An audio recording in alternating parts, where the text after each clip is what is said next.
sur les mangas. Donc, pour l'instant, elle est en stand-by. Et aujourd'hui, je vous présente 5 animés que j'ai kiffé. Voilà. Donc, le premier animé que je vais vous présenter, c'est Raikishi. Non, Rakudai Kishi no Cavalry. C'est un animé dans lequel on suit un personnage qui se nomme Iki Kurogane. Et justement, c'est un personnage qui est, on va dire, l'exemple typique du faible, euh, qui cache un peu le talent, tu vois. Bon, il cache pas un vrai talent, comme on pourrait le croire, mais il cache des compétences vraiment importantes. Et du coup, moi j'aime bien les personnages qui sont hyper puissants, on va dire, mais qui au final ne le montrent pas.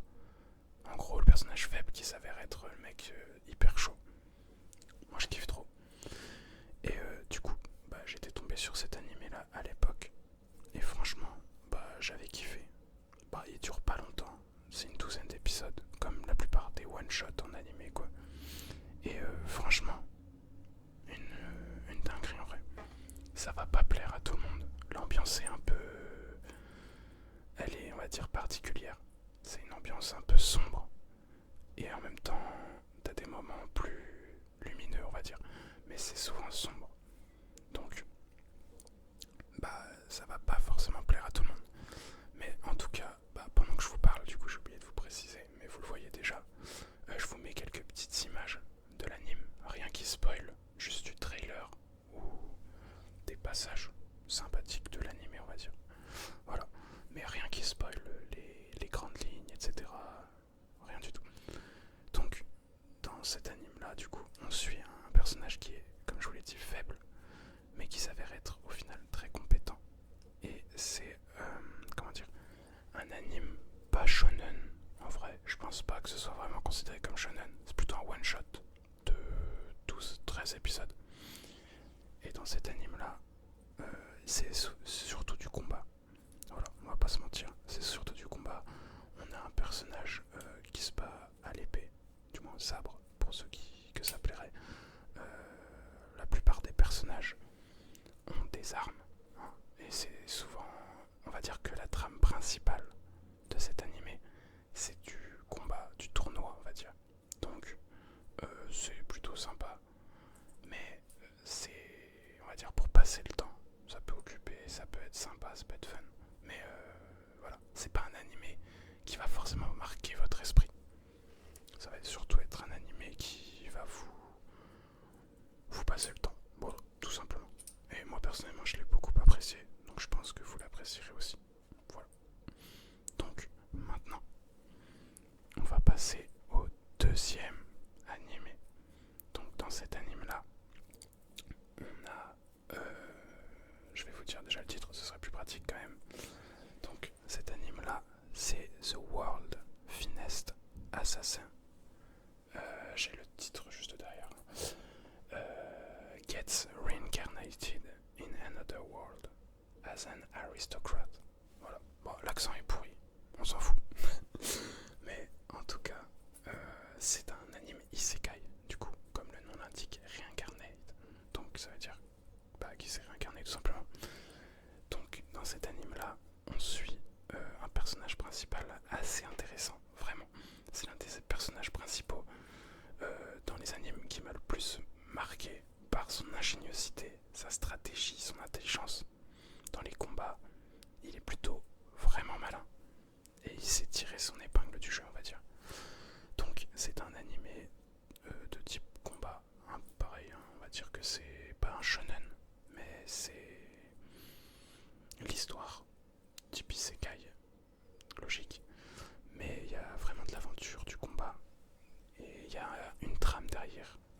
c'est pas un gentil, c'est un assassin. Donc ce personnage-là est mort avant de se réincarner, logique.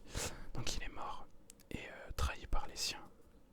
Et on va dire que du coup quand il se réincarne, il est confronté à généralement une divinité, comme dans la plupart des isekai, voilà.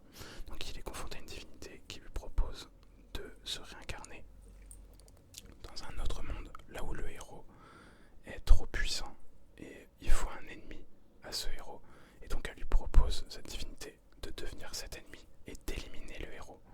Je ne sais plus exactement pourquoi, je m'en rappelle plus exactement, mais il me semble que le héros deviendrait méchant ou un truc comme ça. Enfin bref, son but à lui, c'est d'éliminer le héros. Et pour ça, on lui propose des compétences, donc il choisit des compétences. Et voilà, je vais pas vous dire plus, je vais pas vous dire les compétences qu'il choisit. Mais il a fait des choix intelligents. Et il a pas juste bourriné toutes les meilleures compétences du monde, tu vois. Et ça, c'est vraiment intéressant. Donc grâce à ça, il peut faire des bonnes combinaisons, on va dire une bonne évolution du personnage. Et c'est vraiment très intéressant. Donc au final, on suit un personnage assassin. Voilà. Mais il est pas aussi méchant qu'on pourrait le croire. En vrai, il est même carrément sympa. C'est juste que quand on lui donne une mission, bah il l'exécute, c'est tout. Voilà.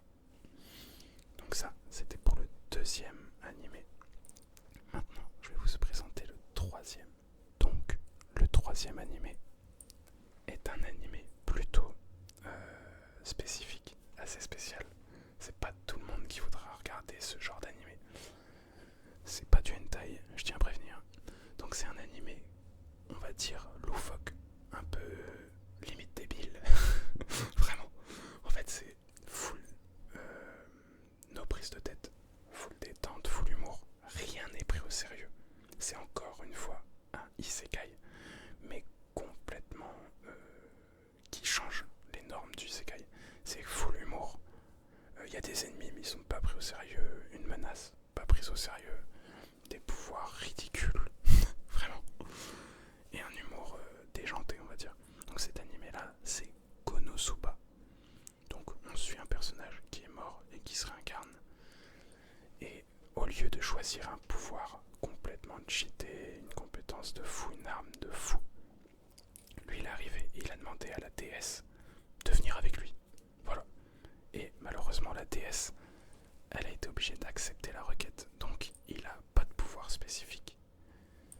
Mais il a une déesse avec lui, complètement cheatée. Mais bon, c'est ça qui change complètement de l'isekai habituel. Et surtout, bah, le personnage est complètement obsédé, déglingué, du ciboulot, quoi. Genre, vraiment, il va pas bien du tout. Il est fou complet. Et c'est ça qu'on kiffe en fait. C'est qu'il y a des situations d'humour complètement abusées. Et c'est trop marrant, vraiment. Après, c'est un humour assez particulier. Donc, ça va pas plaire à tout le monde. Mais franchement, quand vous avez rien à faire, que vous avez pas le moral pour regarder un truc sérieux, une histoire, ou que vous avez plus envie de regarder un animé que vous avez séché, par exemple One Piece qui dure très longtemps, c'est difficile de rester longtemps dans le bain sans faire une pause, on va dire. Bah là, franchement, c'est plutôt kiffant de regarder cet anime là, voilà. Un peu comme quand vous rentriez de l'école et que vous allumiez Gulli, vous regardiez les Zinzins de l'espace ou Zig et Charcot, la Panthère Rose, des trucs comme ça. Bah là, c'est le même effet, c'est la même chose. Vous regardez un épisode un peu fou, c'est marrant, voilà, c'est surtout fun. Mais c'est un anime qui se regarde assez bien, il y a plusieurs saisons, là en revanche, et bah, tout est assez fun. Il n'y a jamais vraiment de grand sérieux, sauf à certains moments. Ça reste un animé, pas un dessin animé ou un cartoon. Donc, logique, il y a un peu de sérieux de temps en temps.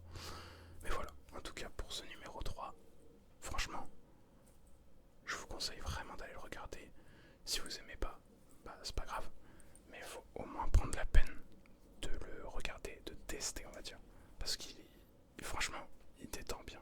Quand c'est pas le mood, c'est grave cool. Donc ensuite, on va passer au quatrième animé de cette sélection. Et celui-ci est plutôt intéressant. Alors, le quatrième animé de cette sélection, c'est un animé que j'ai vraiment beaucoup apprécié.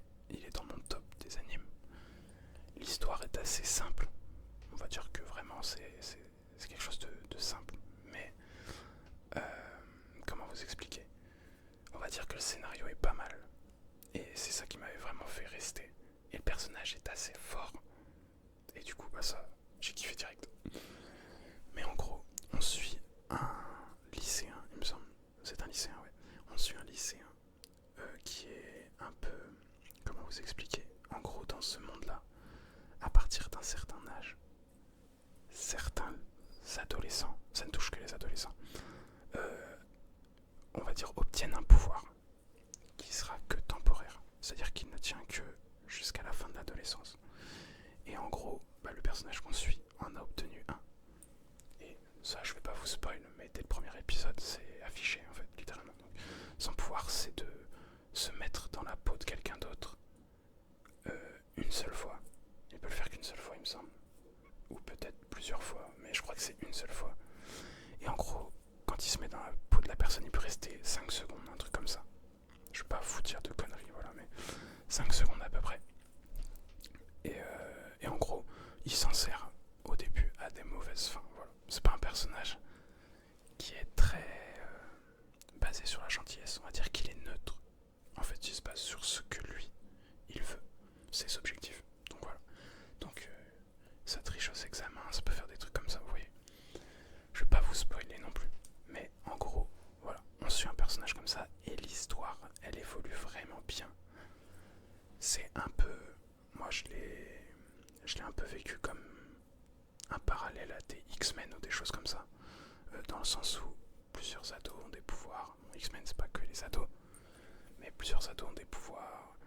C'est un peu dans le terme de... Ils sont recherchés quand même. Parce que logique, quand des ados ont des pouvoirs, on a envie de savoir comment ils l'ont. Et on a envie de faire des expériences sur eux. Je parle pas de nous, mais l'humanité en général. Il y a des mauvaises personnes qui feraient ça directement.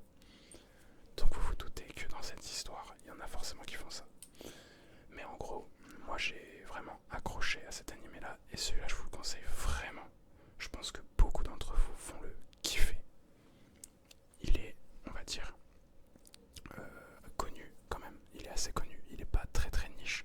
Mais il y a très peu de personnes qui l'ont regardé, qui en ont entendu parler, mais qui l'ont pas regardé. Vraiment, il faut aller le regarder parce qu'il en vaut vraiment la peine. Donc cet anime-là, c'est Charlotte, comme le prénom. Donc avec 2 T, voilà. Charlotte, tout simplement. Donc c'est un anime, comme je vous l'ai dit, centré sur le surnaturel, fantastique un peu, mais qui reste avec une part de réalisme. Voilà. Donc, foncez, faut le regarder quand vous avez du temps, que vous avez rien d'autre à faire, pas d'anime en stock, regardez-le, franchement, il en vaut la peine. Donc ensuite, on va passer au 5e anime de cette liste, et c'est littéralement celui, on va dire, qui représente mon style d'anime. Donc je regarde à peu près tout, mais je regarde quand même plus d'animes de romance. Voilà, comme vous avez pu le comprendre dans une ancienne vidéo, si vous avez regardé les anciennes vidéos, je kiffe vraiment les animes de romance. Ça nous fait un peu voyager et comment dire, oublier le quotidien et le fait que la romance n'est pas vraiment présente à notre époque. Voilà. Donc c'est vraiment kiffant. Et cet anime-là, c'est Tonikaku Kawaii. Donc normalement il est assez connu. Je pense qu'il circule encore un peu sur TikTok. C'est un animé de plusieurs saisons et je crois qu'il y en a d'autres qui arrivent. Donc il est plutôt cool pour ça. Et dans cet anime-là, on suit un personnage qui s'appelle Nasa, je crois, et qui rencontre une nuit, un soir je crois, une jeune fille. Je me rappelle plus de son nom, mais il me semble que... Je sais plus du tout, je vais pas vous dire de bêtises, mais en tout cas il rencontre une jeune fille et il la sauve, je crois. Et il se fait... je sais plus ce qu'il arrive, il a un accident et il est limite en train de mourir dans le froid, quoi, dans la neige. Et elle le voit, elle l'aide, elle appelle les secours, je crois. Et il lui propose un mariage, ou je sais plus, enfin les deux se proposent un mariage. Et en gros, dans le premier épisode, il la retrouve. Elle lui avait promis qu'à ses 18 ans, je crois, il se marierait. Et lui, il avait oublié, voilà, tout simplement. Ça arrive quand on est jeune de faire des trucs comme ça, des promesses, voilà, qu'on oublie plus tard. Et un jour, elle toque à sa porte, elle lui dit, voilà, j'ai fait les papiers du mariage et on va se marier. Donc, c'est le plus jeune lycéen, on va dire à ce moment-là, qui se marie et qui au final devient, juste après, il me semble, professeur dans une école. Donc on suit un personnage extrêmement intelligent. mais très faibles physiquement. Et, et on va suivre leurs aventures, leur quotidien de couple, très jeunes mariés, etc. Et c'est vraiment très mignon à regarder, franchement c'est pas mal, il n'y a pas trop de scènes, il n'y a même pas de scènes, on va dire, ecchi, voilà, comme dans d'autres animes de romance, là où on te montre des formes un peu trop abusives et d'autres choses comme ça. Voilà, donc là c'est vraiment pas de scène olé olé, pas de scène, c'est vraiment full mignon, tout le nom Tony Kawaii, c'est très mignon, et c'est le quotidien de jeunes mariés, voilà. Donc pour ceux que ça intéresserait, moi personnellement, je l'ai regardé, j'ai vraiment apprécié, voilà, ça a été bon moment on va dire. Après, c'est pas forcément le style de tout le monde, voilà. Mais c'est franchement sympathique. Et voilà, je vous le conseille en tout cas. Donc, maintenant, j'ai fini cette vidéo tout simplement. Je suis désolé, je n'ai pas trop fait de petits bruits avec mes mains. Voilà. J'avais vraiment envie de me concentrer, de vous donner mon vrai avis sur ces animes-là. Et de vous les conseiller, justement. Et comment dire, voilà. Donc, je suis un peu désolé pour ça, mais dans les prochaines vidéos, ce sera des triggers, il y aura des bruits, voilà, pour vous relaxer. Donc, au cas où, vous avez pu le remarquer du coup, il y a un fond noir derrière moi. Donc voilà, pour la détente, c'est mieux que l'ancien, je trouve. Voilà, parce que vous voyez un lit, une chambre, etc. C'est vraiment pas terrible. Là, c'est plus relaxant. Et du coup, j'ai pris une light pour que vous me voyez avec le fond noir. Quand même, c'est quand même plus pratique, on va dire. Après, dans les prochaines vidéos, je vais faire des triggers et dès que j'ai reçu les mangas que j'ai commandés pour vous faire la présentation, je vous ferai la vidéo présentation de manga tout simplement. Voilà. Donc, sur ce, j'espère que ça vous aura détendu. Et je vais vous laisser vous reposer. Et je vous dis à la prochaine. Donc normalement, cette vidéo sortira samedi. Donc aujourd'hui, voilà. Je la monte là tout à l'heure et je la sors ce soir. Et normalement, mardi prochain, mardi qui arrive quoi, je vous sors une autre vidéo. Donc ce sera des triggers, hein. Je tiens à vous le préciser à l'avance. Ce sera pas les mangas, voilà. Mais j'espère que cette vidéo vous aura plu. N'hésitez pas à lâcher un pouce bleu si vous avez aimé, à commenter et me dire si vous avez des idées de triggers ou d'animes à recommander aussi, de manga, tout ça. N'hésitez pas à vous abonner si vous avez apprécié et que vous en avez envie de revenir. Et voilà. Sur ce, je vous laisse et je vous dis bonne nuit ou bonne, on va dire, détente.